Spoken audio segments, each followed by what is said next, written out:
पर formation and removal of urine, ये जो आपका एक्सक्रीशन वाला चैप्टर है, और इसमें हम लोग देखने वाले हैं formation and removal of urine, यानी कि यूरिन का फॉर्मेशन कैसे होता है और यूरिन का निर्माण यूरिन का निर्माण कैसे होता है और इसका जो है रिमूवल कैसे होता है, कैसे निष्कासन होता है इसका।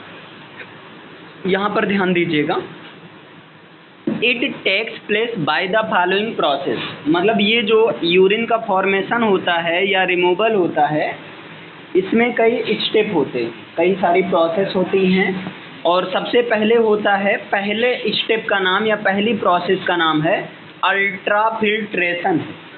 अगर पूछ लिया जाए यूरिन के फॉर्मेशन का जो पहला प्रोसेस है वो क्या है, अल्ट्राफिल्ट्रेशन। ये जो होता है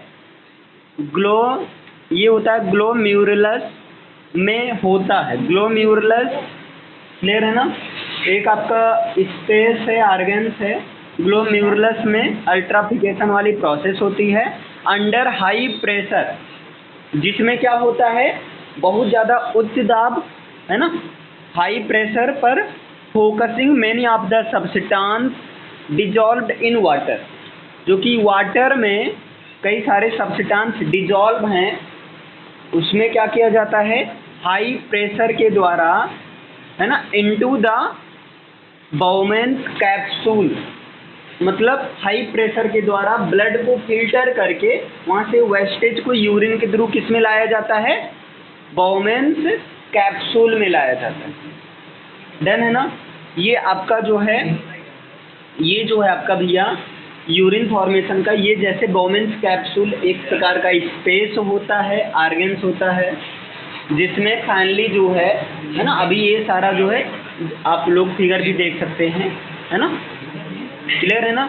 इसके बाद ये होता है, यानी कि पहला प्रोसेस क्या होता है, अल्ट्राफिल्ट्रेशन होता है, और अल्ट्राफिल्ट्रेशन ये किस में होता है, तो ग्लोमेरुलस में होता है। किस में होता है, ग्लोमेरुलस में होता है, और इसमें क्या होता है, ब्लड में जो भी डिसॉल्व्ड सब्सटेंस हैं, है ना, डिसॉल्व्ड सब्सटेंस हैं, उन सबको क्या फिल्ट्रेशन किया जाता है, और एक हाई ब्लड प्रेशर के साथ उसको कहाँ पर लाया जाता है, बाउमेन्स कैप्सूल में लाया जाता है।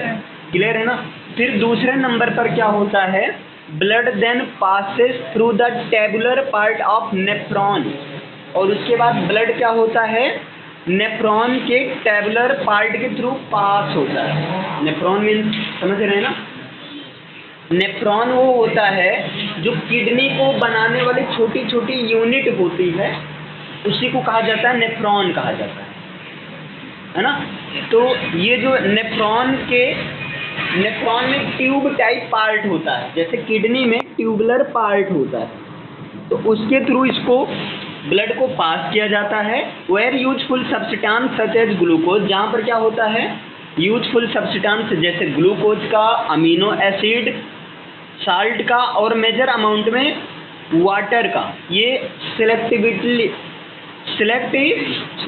होते हैं, मतलब वहाँ सिलेक्शन होता है ना, रीएब्जॉर्बेड, और वहाँ पर क्या होता है रीएब्जॉर्ब्ड होता है, यानी कि पुनः एब्जॉर्ब्ड होता है। जैसे पहले न्यूट्रिशन में ये प्रोसेस हो गया था एब्जॉर्प्शन, है ना, लेकिन ये प्रोसेस किसमें होता है, दोबारा होता है, तो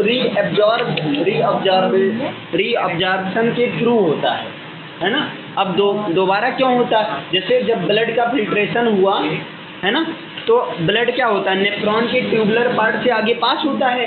जब नेफ्रॉन के ट्यूबुलर पार्ट से आगे पास होता है, तो उसमें जो भी यूजफुल सब्सटेंस रहते हैं उन सब का सिलेक्शन किया जाता है, यूजफुल सब्सटेंस जैसे ग्लूकोज, अमीनो एसिड, साल्ट और मेजर अमाउंट में वाटर का, है ना। और इसी प्रोसेस को कहा जाता है एक प्रकार से सिलेक्टिवली रीएब्जॉर्ब, मतलब जो भी सिलेक्शन हुआ उसका फिर से एब्जॉर्प्शन होता है। डन है ना, इतना क्लियर हुआ। देखिए भी ये थोड़ा हो सकता है कम समझ में आ रहा हो, क्यों, क्योंकि फिगर आपके सामने नहीं है, फिगर आपको अंडरस्टैंडिंग रखना होगा, क्योंकि फिगर यहाँ से अलग से हम बता देंगे, क्योंकि साथ साथ में फिगर रहता है तो वहाँ ज़्यादा क्लियर हो जाता है। इसके पहले फिगर वाला बता ही दिया गया, किडनी का पूरा स्ट्रक्चर बताया गया था वहाँ पर, तो इस चीज़ को आपको याद रखना होगा। चलिए अगला देखिए। अब इसके बाद यानी कि यहाँ पर जो भी बचा था उसका रीएब्जॉर्प्शन हो गया। फिर तीसरे स्टेज में क्या होता है, same nitrogenous waste product like creatinine and potassium ion, यानी कि क्या होता है फिर नाइट्रोजनियस वेस्ट प्रोडक्ट जैसे कि क्रिएटिनाइन जैसे पोटेशियम आयन होता है, वैसे ही आपका क्रिएटिनाइन या क्रिएटिनिन भी आपका वेस्ट प्रोडक्ट है। Are removed from the blood, इनको ब्लड से रिमूव कर दिया जाता है बाय द ट्यूबिल, मतलब ट्यूब लाइक स्ट्रक्चर के द्वारा। Are then added to urine, और तब इसको जाकर कहाँ ऐड कर दिया जाता है, यूरिन के साथ ऐड कर दिया जाता है। यानी कि ब्लड का फिल्ट्रेशन हुआ, फिल्ट्रेशन होने के पश्चात जो भी उसमें यानी कि यूजफुल सब्सटेंस था उसका रीएब्जॉर्प्शन हो गया। उसके बाद में क्या हो रहा है, जो भी नाइट्रोजनियस वेस्ट प्रोडक्ट है भाई, यूजफुल का क्या हो गया, रीएब्जॉर्ब हो गया। और जो वेस्ट प्रोडक्ट हैं जैसे कि क्रिएटिनाइन और पोटेशियम, इनको किसके साथ मिला दिया जा रहा है, यूरिन के साथ में ऐड कर दिया जा रहा है ना। और जब यूरिन के साथ ऐड कर दिया जाता है तो आगे देखिए, urine formed in each kidney, her kidney में जो यूरिन फॉर्म होता है यानी कि प्रत्येक किडनी में बना हुआ यूरिन इंटर्स अ लॉन्ग ट्यूब, मतलब वो एक लॉन्ग ट्यूब लाइक स्ट्रक्चर में जिसको यूरेटर कहा जाता है उसमें इंटर करता है। जैसा कि इसके पहले जब किडनी का स्ट्रक्चर बताया गया था तो वहाँ पर इसके पहले बता दिया यूरेटर यूरेथ्रा ये सब होता क्या है, डन है ना। तो लॉन्ग यूरेटर क्या होता है, लॉन्ग ट्यूब लाइक स्ट्रक्चर जिसके थ्रू यूरिन जो है किडनी से इंटर करता है यानी कि बाहर निकलता है, डन है ना।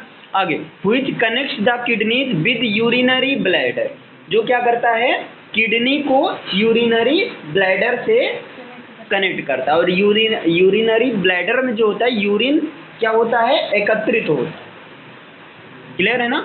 आगे फिर इसके बाद क्या हुआ, urine is stored in the urinary bladder, यानी कि यूरिन जो है यूरिनरी ब्लैडर जिसको हिंदी में कहते हैं मूत्राशय, इसमें तब तक स्टोर रहता है until the pressure of expanded bladder, जब तक कि उस पर प्रेशर नहीं होता है ना। और causes the urge to pass it, जब तक कि उस पर यानी कि दूसरी तरफ से, जैसे अगर कोई दूसरी तरफ से यूरिन फॉर्मेशन होकर फिर यूरिन ब्लैडर में आ रहा है तो अब यहाँ से ये क्या होता है, यहाँ से निकलता है ना। और pass it out through the urethra, जब तक कि यूरेथ्रा के थ्रू, यानी कि फाइनली यूरिन किसके थ्रू निकलता है, यूरेथ्रा के थ्रू जो है आउटर मतलब बाहर होता है, डन है ना। यहाँ नोट में दिया गया है, ध्यान दीजिए, देखिए, the amount of water that is reabsorbed in the body, यानी कि वो वाटर की क्वांटिटी जो कि बॉडी में फिर से क्या किया गया, एब्जॉर्ब किया गया, depends on the how much excess water, वो डिपेंड करता है कि कितना ज़्यादा पानी है ना is present in the body, कितना ज़्यादा पानी आपके बॉडी में प्रेजेंट है ना। And the amount of dissolve waste to be excreted, और क्या होता है, जो भी डिजॉल्व वेस्ट हैं उसको क्या किया जाता है, एक्सक्रीटेड किया जाता है। ये डिपेंड करता है कि आपके बॉडी में कितना पानी है ना, क्योंकि यूरिन का फॉर्मेशन तो होगा ही, चाहे पानी की क्वांटिटी कम हो या पानी की क्वांटिटी ज़्यादा हो। जब पानी की क्वांटिटी ज़्यादा होता है तो वाटर को रीएब्जॉर्ब किया जाता है। रीएब्जॉर्ब का मतलब जब पानी की क्वांटिटी ज़्यादा हो जाती है तो रीएब्जॉर्ब करने का मतलब, जैसे रीएब्जॉर्ब किया तो वहाँ पर फ्रीक्वेंसी यूरिन लगता है, मतलब बार बार जो है यूरिन की प्रॉब्लम आती है। जैसे बहुत ज़्यादा पानी पी लो तो भाई वो ऐसा थोड़ी है कि यूरिन के थ्रू सारा पानी निकाल देगा, नहीं, उसको स्टोर करता है, फिर रीएब्जॉर्ब करता है, फिर वही पानी फिर क्या वेस्ट मटेरियल्स को घोलकर बाहर निकलता है, डन है ना। यानी कि यूरिन एक प्रकार का वाटर होता है, लेकिन water with nitrogenous waste material, water तो है लेकिन उसके साथ में वेस्ट मटेरियल को घोल कर बाहर निकालता है, डन है ना। तो इस तरह से यूरिन का फॉर्मेशन एक बार फिर से देख लीजिए ताकि क्लियर हो जाए, है ना। क्योंकि यहाँ से अगर ऑप्शनल में क्वेश्चन अगर कुछ बन सकता है तो यही क्वेश्चन बनेगा, यूरिन का फॉर्मेशन किस में होता है, तो ग्लोमेरुलस में होता है, किसके थ्रू फाइनली निकलता है, यूरेथ्रा के थ्रू निकलता है। यूरिन का फॉर्मेशन किस में होता है, तो किडनी में होता है, किस में वो स्टोर रहता है, तो यूरिन ब्लैडर में, मूत्राशय में रहता है। यही सारा क्वेश्चन ऐसे बनेगा। डन है ना। तो अभी क्वेश्चन भी बताया जाएगा, लेकिन पहले इसे देख लिया जाए, फिर यहाँ से। अब यहाँ देखिए, ये कई सारे प्रोसेस में पहला प्रोसेस क्या है, अल्ट्रा फिल्ट्रेशन। ये क्या होता है, ग्लूमेरुलस में होता है ना। जब ब्लड में ये कब होता है ना, जब ब्लड में जो है यानी कि जो भी सब्सटेंस है, सब्सटेंस द्वारा जब हाई प्रेशर के अंतर्गत ये प्रोसेस होती है, और जब हाई प्रेशर होता है ब्लड में, हाई प्रेशर, तो उस हाई प्रेशर के थ्रू ब्लड का फिल्ट्रेशन होकर, है ना, वो कहाँ पहुँचता है, यानी कि फिल्टर्ड चीज़ें कहाँ पहुँचती हैं, बोमेन्स कैप्सूल में पहुँचती हैं। और जब वहाँ पहुँचती हैं तो वहाँ से ब्लड क्या होता है, नेफ्रॉन की ट्यूबुलर लाइक स्ट्रक्चर से ब्लड पास होता है। नेफ्रॉन का मतलब जो आपके, nephron is the unit of, smallest unit of kidney.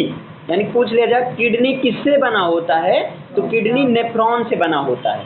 यहाँ पर एक ये भी होता है, अगर कोई पूछ लेता है, बताइए स्टडी ऑफ किडनी, यानी कि किडनी का अध्ययन करना क्या कहलाता है, तो नेफ्रोलॉजी कहलाता है। ध्यान दीजिएगा इस पर, किडनी का अध्ययन करना यानी वृक्क का अध्ययन करना, वृक्क विज्ञान या नेफ्रोलॉजी कहते हैं। डन है ना इतना।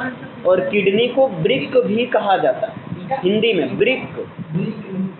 वृक्क, हाँ किडनी को, ध्यान दीजिएगा, वृक्क। डन है ना। आगे देखिए, और हाँ, अब ब्लड क्या होता है, फिर बोमेन्स कैप्सूल से आगे नेफ्रॉन की छोटी छोटी ट्यूबुलर लाइक स्ट्रक्चर से आगे पास होता है, और वहाँ से जो भी उसमें यूजफुल प्रोडक्ट रहते हैं, जैसे कि हो गया आपका ग्लूकोज, अमीनो एसिड। ग्लूकोज आपका किसका स्मॉलेस्ट फॉर्म है, कार्बोहाइड्रेट का। ये क्वेश्चन भी पूछा जा सकता है, कार्बोहाइड्रेट का सबसे छोटा रूप क्या है, ग्लूकोज है। अमीनो एसिड, ये पूछा गया है क्वेश्चन, अमीनो एसिड किसका, अमीनो एसिड मतलब किसका छोटी इकाई है, तो अमीनो एसिड ही मिलकर प्रोटीन को बनाती है। यानी कि प्रोटीन्स की जो छोटी इकाई होती है वो क्या होती है, अमीनो एसिड होती है। साल्ट्स और मेजर अमाउंट में वाटर, जो इन सबका रीएब्जॉर्प्शन होता है। और जब रीएब्जॉर्प्शन हो जाता है तो जो नाइट्रोजनियस वेस्ट प्रोडक्ट रहते हैं, जैसे कि क्रिएटिनिन और पोटेशियम आयन, तो इनको ब्लड से भेजकर यूरिन में मिक्स कर दिया जाता है। डन है ना। और यानी कि फाइनली क्या होता है, यूरिन जो है प्रत्येक किडनी में जो भी यूरिन का फॉर्मेशन हुआ है उसको एक लॉन्ग ट्यूब लाइक स्ट्रक्चर, यानी जिसे कहते हैं यूरेटर, के द्वारा वहाँ पहुँचाया जाता है। और जिसका कनेक्शन किससे रहता है, यूरिनरी ब्लैडर में। यूरिनरी ब्लैडर क्या है, ये वही ऑर्गन से जहाँ पर यूरिन जो है जाकर कलेक्ट होता है, कलेक्शन होता है, यानी कि एकत्रित रहता है, वहाँ पर ये रुका रहता है। और फाइनली ये यूरिन यूरेथ्रा के द्वारा ये क्या होता है, शरीर से बाहर कर दिया जाता है, शरीर से बाहर। डन है ना।